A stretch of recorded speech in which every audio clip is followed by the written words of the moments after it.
Hello again, everyone. Let's face it, there are some tools which are essentials in the workshop, and there are some tools which are nice to have. And I think one of the ones that are nice to have are the bench dog class. I think they're really useful for dropping into your bench and jamming wood up against.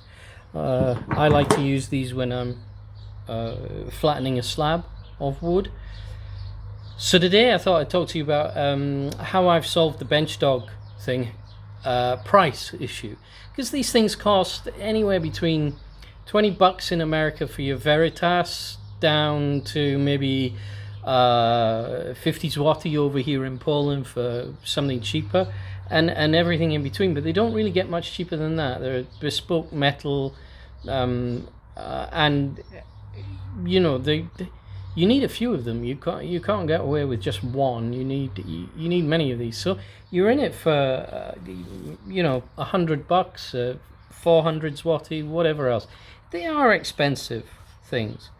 So what can we do instead? Well, most of the commercial bench dogs require a hole that's 19 millimeter or 20 millimeter or so on. There are some 22, but 20 millimeter is in between. So drilling holes in your bench which are 20 millimeter, that one's badly drilled, but there you go.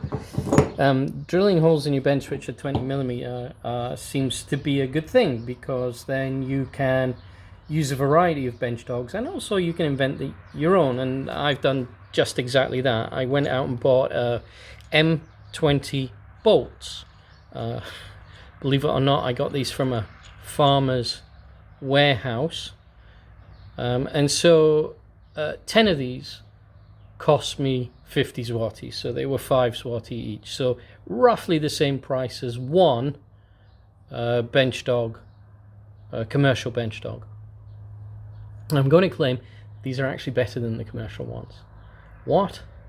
Don't be ridiculous. Well, yes they are, because not only do they work in the way that the normal commercial ones do, but if you want different heights, you can screw on a variable number of bolts. So I can make this a low bench dog, not by buying another set of bench dogs, but by simply taking the bolt off here. Be careful that doesn't fly across the workshop. Popping that back in, and I've got a lower bench dog. And I actually needed that this weekend when I was flattening a slab, which you can just see here, the slab. I needed that. The first pass with the router, it could use these, but the second pass I had to reduce the height. So I would have needed 2 sets of commercial bench dogs instead of use these. Actually, you can go further than that. Another advantage of these is you can have completely variable height on them. This is a stable way to hold your wood on your bench, and you're holding it at the top and the bottom of the piece.